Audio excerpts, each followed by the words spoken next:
Warning, the following program was produced for traditional broadcast television. Over 12 minutes of commercials have been removed, but interruptions are still included. Thank you for watching.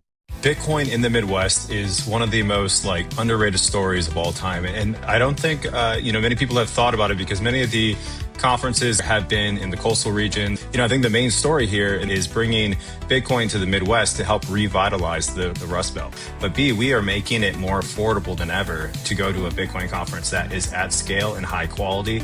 These are the cheapest tickets you'll see for any Bitcoin conference, let alone a lot of conferences. I think there's a part of me that's mourning the loss of some of the early Bitcoin culture. Thank you. Hats off to you for putting this on.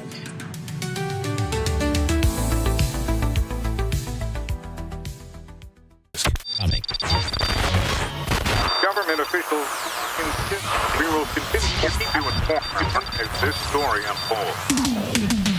Welcome to the Money Block with Matthew J. Moore, the Bitcoin-focused program that's waking the masses to the fiat money Ponzi scheme. Money is changing, and your freedom is at stake. So stick around and learn how to empower yourself for this new digital age. Now, here's your host, Matthew J. Moore. And so, welcome, America. Welcome, world. You're tuned in at the right time, right place. This is America's Bitcoin-focused TV and radio show, syndicated on BizTV Network. And if you're watching on TV, well, hey, call a friend, tell them to tune in. If you're watching online, be a part of the conversation. Like, subscribe, comment. Let us know what you think.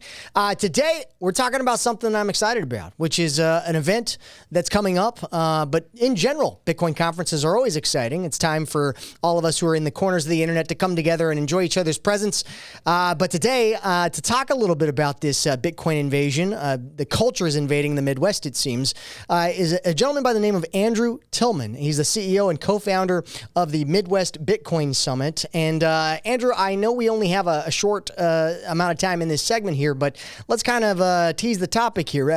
Bitcoin and its culture has essentially invaded the world over the last 16, 17 years. However, something special seems to be taking place in the Midwest of America, and you've been front and center with this advancing the Bitcoin ecosystem. In your opinion, why is it important that the Midwest of America embrace Bitcoin in general? Yeah, thanks, Matthew. I think Bitcoin in the Midwest is one of the most underrated stories of all time. And I don't think, many people have thought about it because many of the conferences leading up until, this year have been in the coastal regions, Texas, Florida, Nevada, California. And these are areas of the economy in the United States where the US dollar as the reserve currency has propped up those economies and really boosted them. And I think the story that many people have forgotten about is the Rust Belt. And the Rust Belt has been negatively impacted by the US dollar because we have offshored many of the, manufacturing jobs that were once here post World War II. So, I think the main story here and really the ethos of the Midwest Bitcoin Summit is bringing Bitcoin to the Midwest to help revitalize the Rust Belt. Man, I tell you what, you are absolutely right with the points that you make, and I'm sure there's going to be lots to talk about in the coming segments as far as what's going to take place at the summit, why you started the summit, and just kind of get a little bit more of your background story. But just so we can let people know as we go through this conversation, where would be the place that they go to learn about the summit that you're putting on? Yeah, I think the best place to, see the daily changes and the updates for the Midwest Bitcoin Summit is going to www.midwestbtc.com or follow us on X at MidwestBTC. And so, those are their primary outlets. You can see us on LinkedIn as well, but, just find us at Midwest Bitcoin Summit. Okay. All right. Well, fantastic. And we got about 40 seconds. So we have to go to break, but I take it since you're the co-founder, there's another individual involved in the organization of this. Yeah, two others. So myself, Yash, and then Lenny Berry, Yashar Tufakatulin. He's from Uzbekistan. He's actually the guy that got me into Bitcoin about 11 years ago. But Lenny Berry, he comes from the music industry, and he actually owns the third largest cannabis conference. It's called OCHBS. And so us three last year, we decided to pull the trigger and start the Midwest Bitcoin Summit.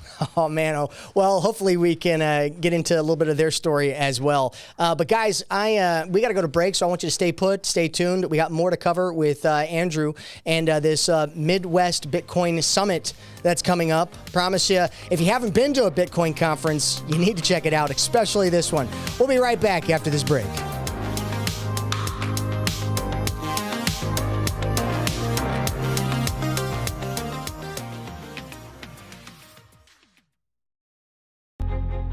what does it mean to be physically, spiritually, and financially free? The right to life, liberty, property, and the pursuit of happiness, these were the ideas that made America. But what happens to these ideas when America's money becomes compromised? What do you do when the very thing that you're working for day after day is fundamentally designed to enslave you? Whether it was a conspiracy or not, you won't believe what is about to happen in this country. Arm yourself today with the truth and build your life on the foundations for liberty. Rediscover freedom in the 21st century and grab a copy of my Amazon best-selling book, Foundations for Liberty. For just $11.99, you can support this radio show by finding a copy on Amazon or by going to mattjmoore.com. Again, that's mattjmoore.com. Don't wait, because freedom is never more than one generation away from extinction. And welcome back, ladies and gentlemen. It is round two, segment 2 of the Money Block, America's Bitcoin-focused TV and radio show, syndicated on BizTV. So if you're watching on television, call up a friend, tell them to tune in. If you're watching online, give us a like, subscribe, comment, be a part of the conversation, because we have something for everybody. Whether you're a Bitcoin newbie, lover, or expert, these are the conversations that matter and that we facilitate every single time. In fact, just because you've tuned in and taken the time to watch this program, to learn a thing or two about, monetary sovereignty, sound money, Bitcoin, things that make a difference in one's life, especially their finances, I'm going to give away a free gift. You're going to see a QR code right there. Scan that QR code. It's a free download of my Amazon best-selling book, Foundations for Liberty. My way of saying thank you for tuning in. But before we went to break, we were introducing a guest. His name is Andrew Tilmann. He's the CEO and co-founder of this new event that's taking place in the Midwest, the Midwest Bitcoin Summit. And Andrew, we got a lot to go over, especially for those who have never been to a Bitcoin conference. A lot of people who watch this program are new to the ideas of Bitcoin and sound money. So I want to start with your story first and foremost. Can you give us the why you ultimately decided to bring Bitcoin and its culture to the Midwest, and ultimately how you got involved in Bitcoin? Because I'm sure you have a genesis or a moment that you got exposed to the orange pill, for lack of better terms. Yeah, the origin story really started in 2011 while I was in college. I was introduced to Bitcoin as, some college individuals that I knew were purchasing things online using Bitcoin, but it never really sank into my head. It really, Yash, one of the co-founders of the Midwest Bitcoin Summit, he's a lifelong friend of mine. He's been living in the United States since 14, but he, used to send money back to Uzbekistan to family members, and he was really the first person to clearly see Bitcoin for what it is, which is a permissionless money, right? That you can bypass legacy financial rails and send money directly peer to peer. So he, instead of using Western Union, he used Bitcoin, and he was really the one that kept pushing me as I went through engineering school to pay attention to this. And it took some time, but I started buying it, and then really I didn't really understand money at the time. I didn't understand what Bitcoin truly was, but 2017 really cracked my mind open as I watched the massive bull run unfold, and then I went deep down the rabbit hole. But with respect to bringing the Midwest Bitcoin Summit to the Midwest, this is I think this is just so fundamentally important because there has never been a Bitcoin conference in the Midwest. And as I was talking about earlier, it is the most perfect region to help assist a lot of the hollowing out and the economic disaster that has unfolded since 1971. Yeah, and it's a sad story, but I think that a lot of people may be reclaiming some hope with things and tools like Bitcoin, especially even for their own personal finances. But ultimately, when we go to Bitcoin conferences, they're one of my favorite things to go to, just because I think there's a lot of like-minded people there, and you get to really touch and feel and be a part of the energy that you might witness online, but in person. Each conference does tend to have its own theme or attraction as far as the kind of people that it attracts. Do you have a particular target audience for this Midwest Bitcoin Summit, and what kind of mix of attendees do you expect? Yeah, it's a full spectrum conference. So if anyone's ever been to like Vegas or the Nashville conferences, you have everything from like retail, newcomers, the enthusiasts, all the way to the institutional level of like the participants inside the Bitcoin ecosystem. And really that's what we have here too. So we have a large expo hall, so 118,000 square feet, which will encompass a business hall expo hall stage, business activities as far as like the exhibitor booths. We have an art gallery, we have a Bitcoin bazaar, a Bitcoin meetup lounge, but then we also have our business hall, which encompasses more the B2B and institutional level activities, a little bit quieter, more isolated environment. But there's a stage inside the business hall lounge, and then also meeting rooms for people to take meetings with other companies.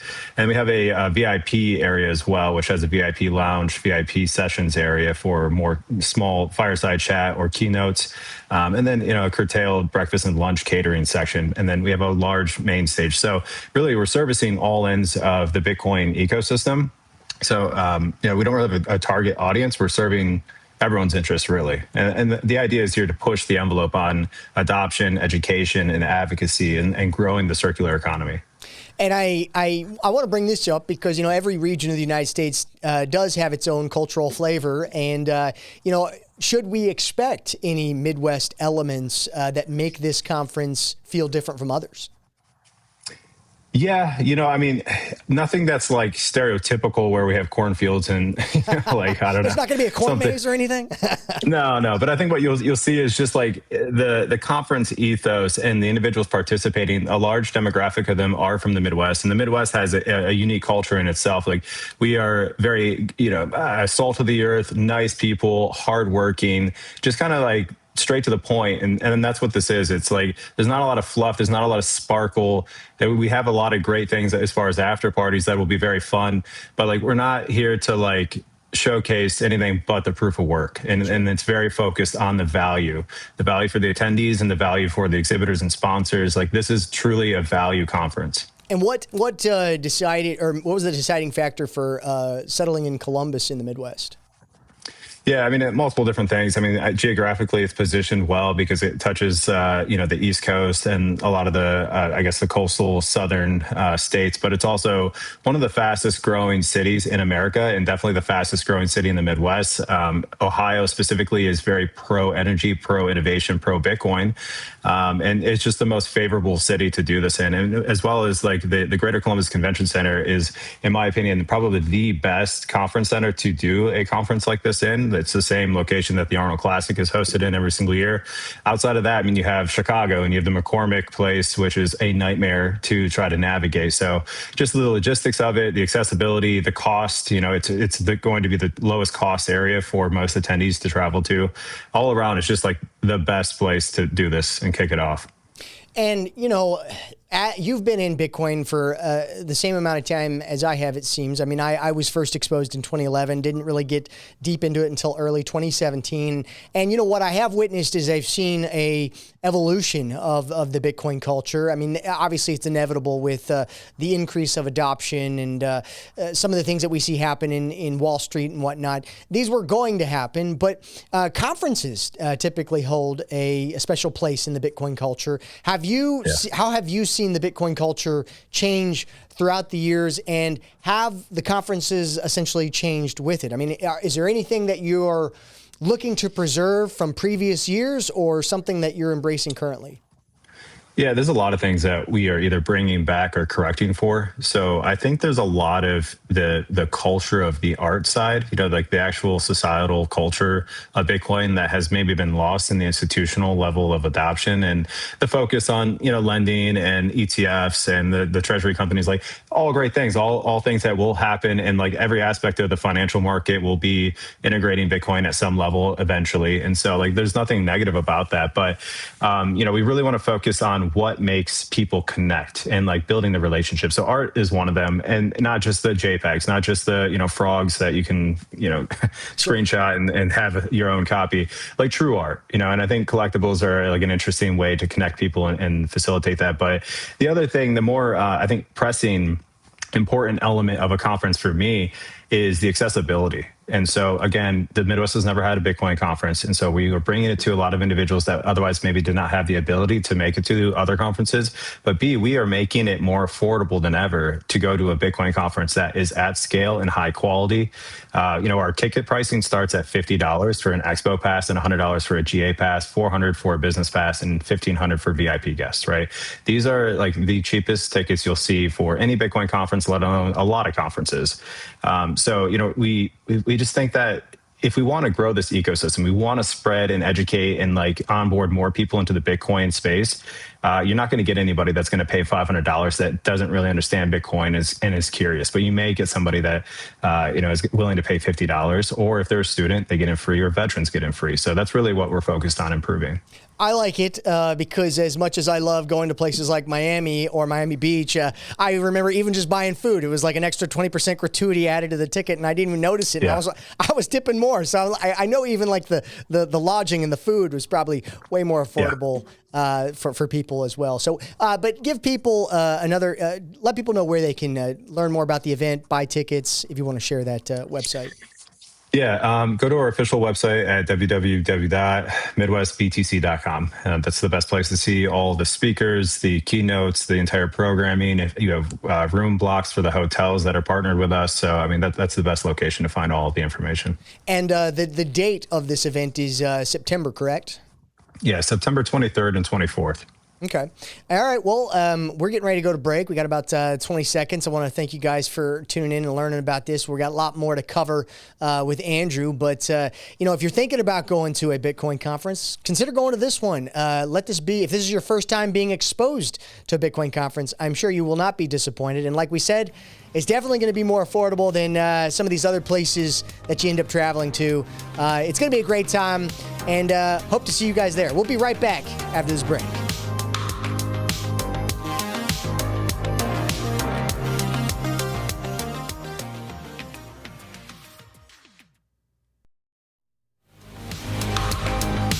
And welcome back, ladies and gentlemen.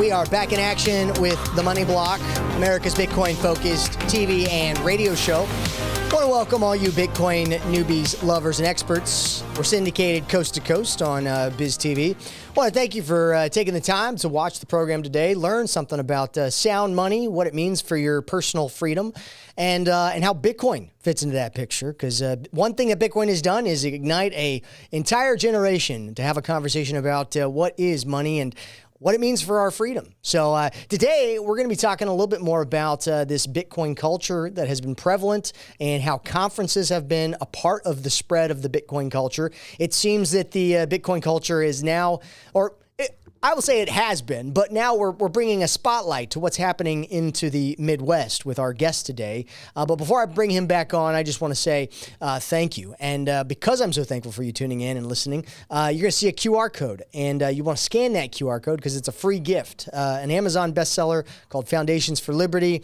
It's a primer to give you ideas for why freedom in money matters, and some of these concepts that we talk about in Bitcoin and the Bitcoin culture. But on the line, we have Andrew Tilmann. He's the CEO and co-founder of the Midwest Bitcoin Summit, and they're doing some great work in the Midwest and when it comes to Bitcoin adoption. And Andrew, during break, we were talking about how the banking system is not necessarily friendly to every industry, and those who have experienced, prejudiced or been canceled, essentially from the banking system, resort to things like Bitcoin, and cannabis is one of those industries. And I just want to know, like you had mentioned that there's a correlation between what's happening at the conference that you're hosting and the cannabis industry in general. Can you speak on that a little bit? Yeah. So Midwest Bitcoin Summit and another conference, the Ohio Cannabis Health and Business Summit, are running in parallel, same days, same time, different areas of the convention center. But what we're doing is we've partnered with this conference and we're giving reciprocal access to both the cannabis attendees and the Bitcoiner attendees so that both sides can visit each other's expo hall. And so this gives a level of exposure to the cannabis attendees and a level of education that they would otherwise probably never ever have or like receive or actively search for. And the idea here is we want to onboard that entire industry and convert them into Bitcoin because cannabis uniquely needs Bitcoin. It's a cash-heavy industry. It's self-financed, so it's full of like high net worth individuals, ultra high net worth individuals, as well as they've had banking issues from the start. They still have banking issues. They have payment issues. It's been full of regulatory issues. They have no lending options whatsoever. So this industry is like a perfect match made in heaven for Bitcoin because Bitcoin offers so many solutions to the cannabis problem. Yeah, the censorship-resistant nature of Bitcoin is helpful for a lot of industries that may be unconventional to the federal government and their policies. But besides that level of adoption in the Midwest, cannabis and Bitcoin, and what other kind of adoption have you witnessed in the Midwest, whether personally or professionally, when it comes to Bitcoin? Yeah, I see a lot of activism inside the nonprofit space. The 501c6s are popping up everywhere in the Midwest. We see a lot of policy that's going through at a state level, whether it's in Indiana, Illinois, Michigan. So a lot of this like movement that's obvious is at like the, I guess, political level or the ground level for the nonprofits. But something that's very unique, I think that is a huge opportunity that's unfolding right now is the shift for Bitcoin miners that have a lot of compute or energy. They're shifting over to AI, HPC. And so there's like a massive adoption of energy that's kind of unfolding, and there's opportunity there because the ASICs have historically been high in demand, and now they are kind of like a cheaper commodity at this point. And there's a strong use case for using Bitcoin mining as a heat reuse application. And so if you think about the Midwest and the region of the Midwest, we have very harsh winters, we have very cool springs and falls. Every house has to be warmed. Every water system for the most part is getting heated. There is like a direct application to use Bitcoin mining to heat everything in the Midwest, and all this heat is fixed cost, right? So like everyone has to spend that money. So if you could offset that or even turn a profit, like this is a massive industry that we're tapping into and that is unfolding right now behind the scenes. Yeah, I think, electronic devices that are doing Bitcoin mining in the background, using energy to heat homes and whatnot, that's kind of a cool concept too. But when you look at the conference and what you guys have organized, there's a lot that goes into it. There's a lot of moving parts and pieces, and there's a lot that will be displayed and presented at. What's got you currently the most excited about the upcoming summit? Is there any specific aspect that you are looking forward to the most? Yeah, so many things, but I think the human element of it, bringing so many people together and providing this like massive environment for so many people to connect, like that's the true value of a conference. We're all online. Much of the Bitcoin ecosystem is online. And so that you cannot replace like the in-person human connection, and that builds into business relationships, friendships, and lifelong like relationships for people.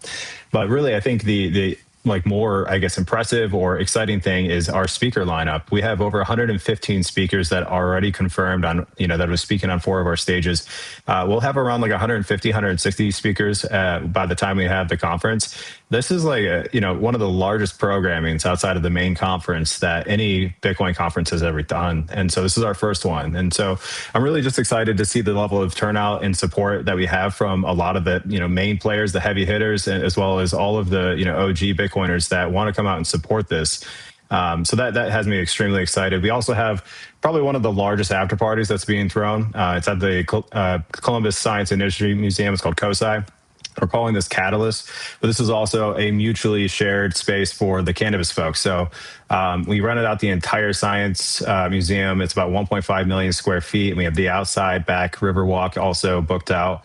We're expecting around like 1,500 people roughly at this. And, we have live music, we have professional DJs, food, and then like a kind of a fun meme, in-person meme. We have McLovin showing up that will be in like doing a meet and greet, which is funny. That's exciting. Well, yeah, I'm sure there's going to be many aspects of the Bitcoin subculture present there. Yeah. I know that some who have been deep in the weeds of Bitcoin, you've seen some kind of recent divide. How as a conference organizer, how are you preparing for the cultural divides within Bitcoin?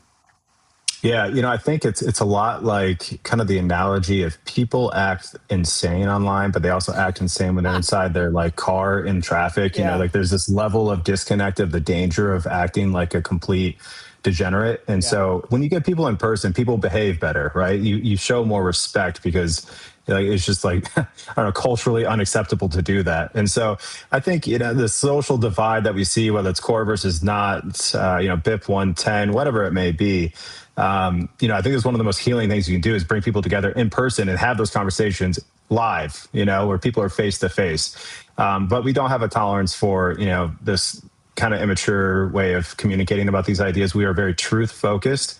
And so I really want to see healthy debates. And so we're very selective on who we will put on stage to talk about certain things. I love it. Well said, man. That's it's so true. And I wish a lot of us would put on our big boy pants and show up in person, because a lot of the stuff that we see online probably wouldn't happen if it happened in person, which is another reason why these conferences are so important for the overall dialogue of Bitcoin and its development and people being cordial and sane. All right, guys. Well, we're going to go to break. We'll be right back. Stay put.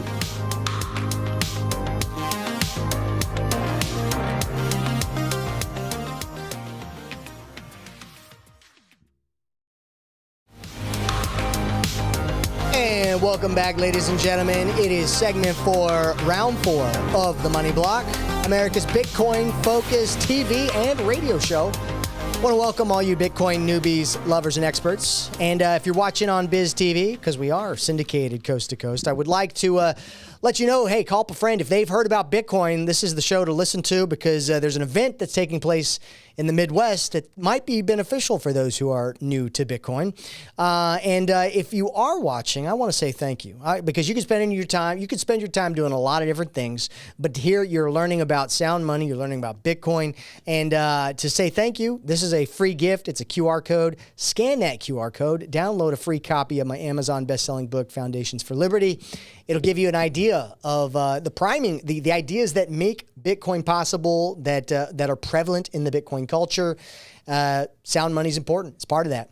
All right. Well, on the line, we have our guest. His name is Andrew Tilmann. He's the CEO and co-founder of the Midwest Bitcoin Summit. And Andrew, I'm excited to pick up our conversation here, because at your conference that you guys are organizing here in September, that's taking place in Columbus, Ohio, you got several different kinds of experiences.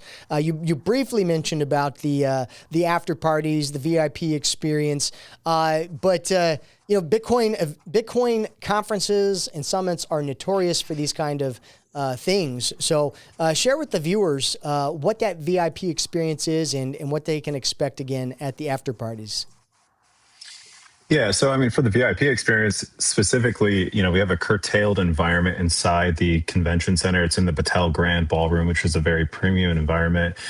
We have a large VIP lounge as well as a session stage where some of the more like high profile speakers will be speaking, and you'll have the ability to engage with those speakers. And obviously everybody that is there as a speaker, many of the sponsors, the CEOs, CTOs, CIOs, they'll be in the VIP area. So it's just a much more premium networking experience if you're there for that reason.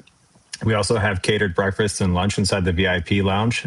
So, you'll be taken care of from start to finish, essentially, as well as, every VIP guest gets full access to both of the official after parties. So we have a VIP night on the 22nd after all the sponsors and exhibitors and like the guests that are showing up day before. Once they get settled in, we're doing a large event at Parlay Sporting Club. And then this following night on the 23rd, we have Catalyst, which is our main after party at the Columbus Science and Industry Museum.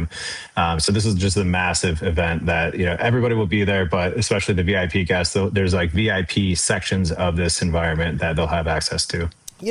And I think it's important to note that with events like this, there's a lot of stuff going on, multiple stages, typically the exhibit hall, and even a lot of times there might be satellite events or gatherings. And, I've been to my fair share of conferences and I love them, but you do have to be intentional when planning your trip and, meeting with some of these like-minded people that you've been maybe eager to get in contact with or just hang out and, recall good old times. But I often spend a lot of my time in the exhibit hall because I love making new connections, new relationships, and being face-to-face with people. The education is great at the conferences, but if you had any advice for those who are planning to attend the Midwest summit that you're putting on, what kind of advice would you give to the new attendee who's never been to a Bitcoin conference before and is planning a trip?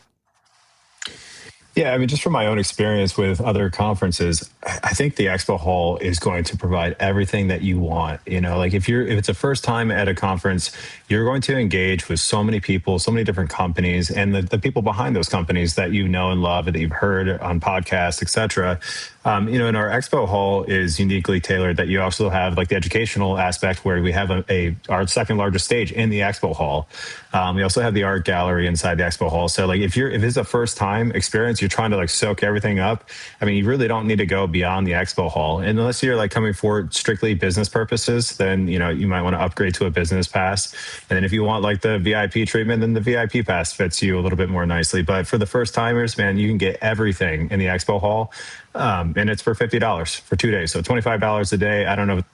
There's not a better deal, I don't think, out there. That's fantastic. And, looking ahead, do you have a grand vision for what you'd like to see accomplished with the future of the Midwest Bitcoin Summit and just the cultural aspects of Bitcoin in the Midwest? Yeah, of course. I mean, the overall goal here is to onboard every single individual, every family, every small business, every city, every state. That is the overall, like the big picture goal, right? We want to like make sure everybody understands what Bitcoin is and has some level of allocation to Bitcoin or something that is a good store of value, but there's not a better store of value than Bitcoin. So, that's our primary focus for the conference itself.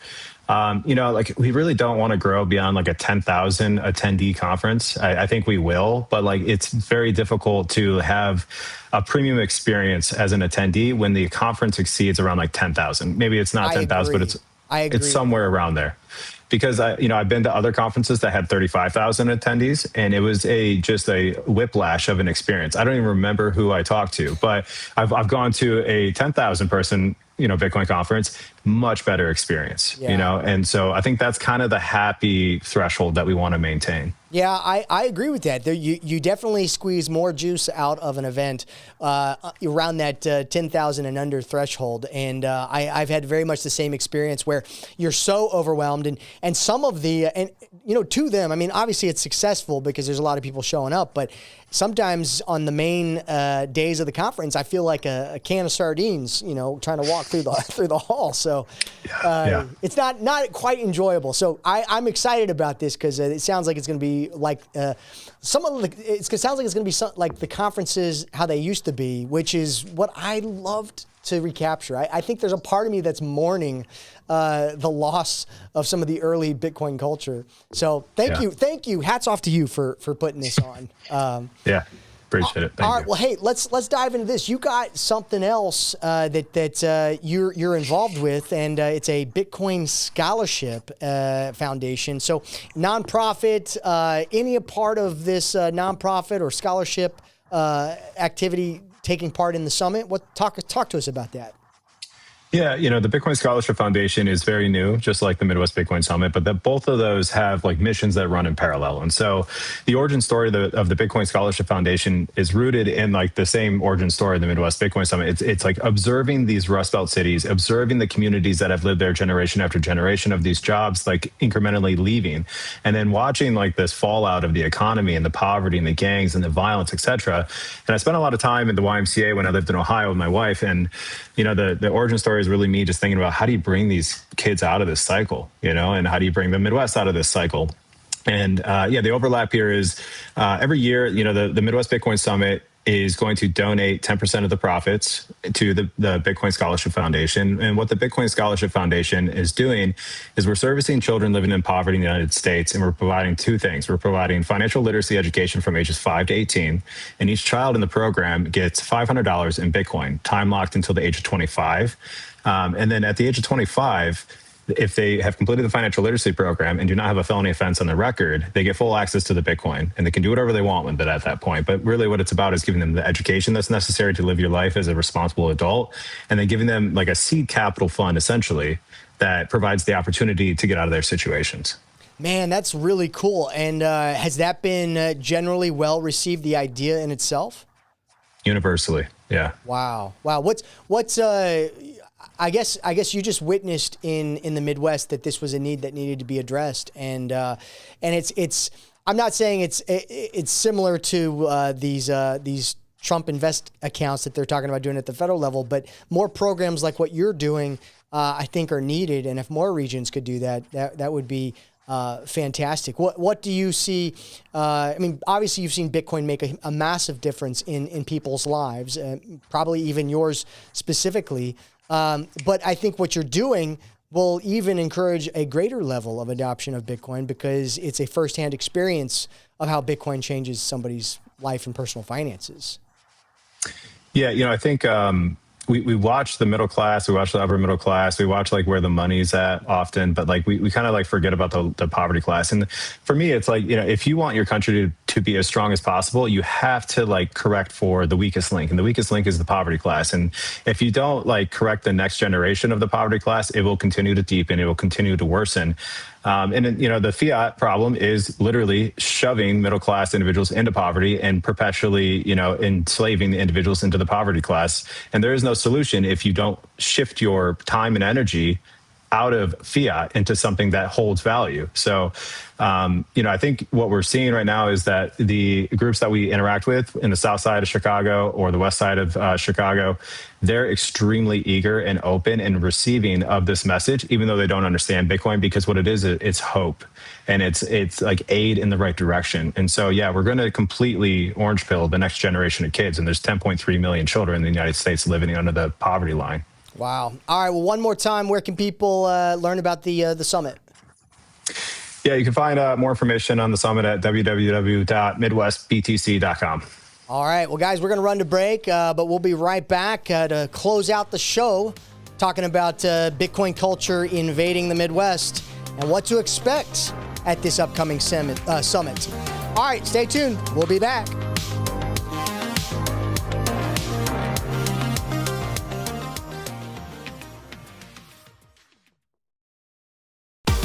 AI is here, money is changing, but freedom has never been more important.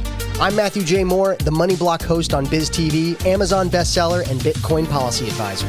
Book my up to 60-minute talk, Redefining Wealth and Freedom God's Way.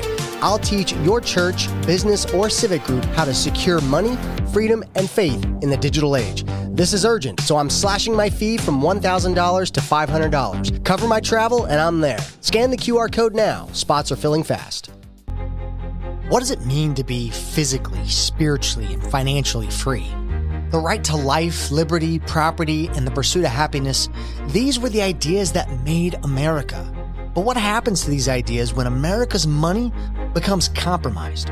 What do you do when the very thing that you're working for day after day is fundamentally designed to enslave you? Whether it was a conspiracy or not, you won't believe what is about to happen in this country. Arm yourself today with the truth and build your life on the foundations for liberty. Rediscover freedom in the 21st century and grab a copy of my Amazon best-selling book, Foundations for Liberty. For just $11.99, you can support this radio show by finding a copy on Amazon or by going to mattjmoore.com. Again, that's mattjmoore.com. Don't wait, because freedom is never more than one generation away from extinction. And welcome back, ladies and gentlemen. Final segment of the Money Block, America's Bitcoin-focused TV and radio show, syndicated on BizTV. Today, we've been having a great conversation talking about Bitcoin culture invading the Midwest and this upcoming summit that's taking place in the Midwest. But I definitely want to make time to close out our conversation with our guest today, Andrew Tilmann. He's the CEO and co-founder of the Midwest Bitcoin Summit, an event that sounds like is going to be very similar to what Bitcoin conferences used to be like, which is exciting. because there's a lot of value that comes into these conferences. And if you've never been to one, you need to check it out. In fact, Andrew, let's pick up our conversation here. When it comes to Bitcoin, obviously you've seen it make a difference in people's lives. You have a scholarship program that you're doing, a nonprofit that's making a difference in people's lives when it comes to Bitcoin. But why is Bitcoin such a pivotal topic for our culture, specifically here in America today? Yeah, I think in America, we are so financially privileged because we've had the US dollar as the reserve currency of the world since really post World War II. And it's something that, we take for granted in this country. So Bitcoin is such a pivotal topic because we don't look at money for what it is. And you have to understand money and you have to understand technology in order to really wrap your head around what Bitcoin is. But Bitcoin is the best innovation in money that humans have ever created. And what money is it's a way to store economic energy. It's an abstracted way of exchanging economic energy with one another when we have mismatched pairs of, goods and services. So that's what money is. It's just a simple innovation through abstraction of idea. And Bitcoin is uniquely powerful because it's absolutely scarce and no one controls it. It's truly decentralized. And so, when you store your time and energy and money, you want to store it in money that cannot be debased. It cannot be inflated. It cannot be, the rules can't change. It's a completely even playing field. It's like physics. No one controls physics. We all play by the same rules. That's what Bitcoin is. It's money based on thermodynamics, by energy, and by, just the laws of physics. So, it's such a pivotal topic because it changes the paradigm of the individual. And you start looking at your life and your time and all the energy you spend in working, and how do you store that? And then you start to go down that rabbit hole, and a lot of things start to get unpacked, and we don't have enough time to talk about everything. But yeah. Well, one thing that we do need to bring up is it is a Bitcoin bear market, and bear markets have been known to be for builders, for building, and you are building a conference here. But for those who are newcomers that are maybe worried about this traditional bear market fears, maybe potential of the narrative around quantum risk, or even the cultural divisions that they may witness in the Bitcoin space, obviously putting on a conference during a bear market is not an easy thing. What is your take or advice for those who may be fearful of what they're seeing for the first time in this Bitcoin bear market that maybe they are experiencing? Because those of us who've been in it for a long time are like, oh, this is going to pass. We've seen this before. Yeah. I say to those who are fearful right now, welcome. Everybody goes through this, right? So welcome to your first bear market. This one's not too bad. You'll get through it. It's going to be okay. As far as, starting a conference, building in the bear markets, you don't have quite as much distraction. And that's true inside the conference space too. The individuals that make it out to the Bitcoin conferences during the bear market are some of the top tier individuals, people that have the highest level of conviction, and they have that conviction because they are the most educated in the space and most experienced. So, if you want to learn more, if you're curious, you're afraid, this is the best time ever to go to a conference, because you're not going to get a lot of this euphoria, kind of this degenerate type of following from retail that kind of diminishes the signal. These are the conferences that have the highest signal, and I can attest to that because I just went to the Bitcoin Vegas conference, and it was much better than last year. With one third of the attendees. So, when it comes to quantum risk, bear market fears, where are you going to find that level of content and information and people talking about those same topics? Otherwise, aside from online, the only event you can go to really is your local meetup or a conference. And so we have some of the best speakers in the world, some of the brightest minds that will be talking about those topics that can ease your fears, or at least educate you more deeply on those topics. Very true. Couldn't said it better myself. If somebody wants to maybe get involved with what you're doing and the work, how can they follow you? I know you've got the website for people to buy tickets, but is there any other way that they can get involved with the summit?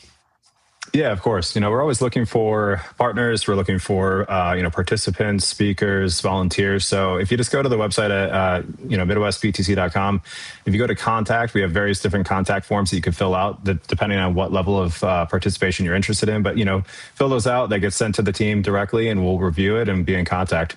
Okay, fantastic. And again, ticket prices for those who want to show up and purchase a ticket? Yeah, so the tickets start at $50 for 2 days. So it's $25 per day, essentially, and that's at Expo Pass. GA Pass, which opens up the main stage, is $100. A business pass, which opens up beyond that, the business hall, is $400, and the VIP passes are $1,500. Okay, and this is September in Columbus, Ohio. The exact dates again? Yeah, so September 23rd and 24th from 10 a.m. to 5 p.m., not including the after parties, in Columbus, Ohio at the Greater Columbus Convention Center. All right, well, we got about a minute or so before we have to run to or close out the show. Is there anything that we didn't discuss that you want to cover? I think maybe just the AI trade right now. I think a lot of people aren't paying attention to Bitcoin right now because there's such a frothy trade inside the AI space and everything that's attached to it. So, if you're wondering, if you've been in Bitcoin for a little bit of time and you're wondering why are we not moving, why are we trading sideways, the last thing I would say to you is somebody that's been in Bitcoin for at least three cycles now, is when people are crying, there's blood in the streets, or when it's boring, that's the best time to be, buying essentially. So if you're looking to allocate, this is one of the best times because markets rotate. This AI trade will get blown up like crazy, and it's a real trade. It's a real thing. AI is extremely important. It's very deflationary, and it's going to be a massive industry. But this is your opportunity to really learn and double down on Bitcoin because Bitcoin's not going anywhere, and this is an opportunity of a lifetime. Yeah, it's so true. I was having a conversation with somebody about that, and the capital rotation will take place. The bear market will end, and of course, AI and the Bitcoin ecosystem will integrate with each other, and the adoption of AI will play a part in Bitcoin, as in my personal opinion, because those agents will become economic actors. At least that's the hope. But guys, this is all the time we have for today. Again, scan that QR code to grab my free book, Foundations for Liberty. It'll give you the foundations, the primer that you need to understand sound money, why it's important to your freedom. But I tell you what, Andrew, this has been a great conversation. Excited about what you're doing. I'm happy that you're putting on this conference because it's needed. And I'm happy to hear that the Midwest is thriving with Bitcoin. All right, guys, so this is all the time we have. We'll see you same time, same place. Adios.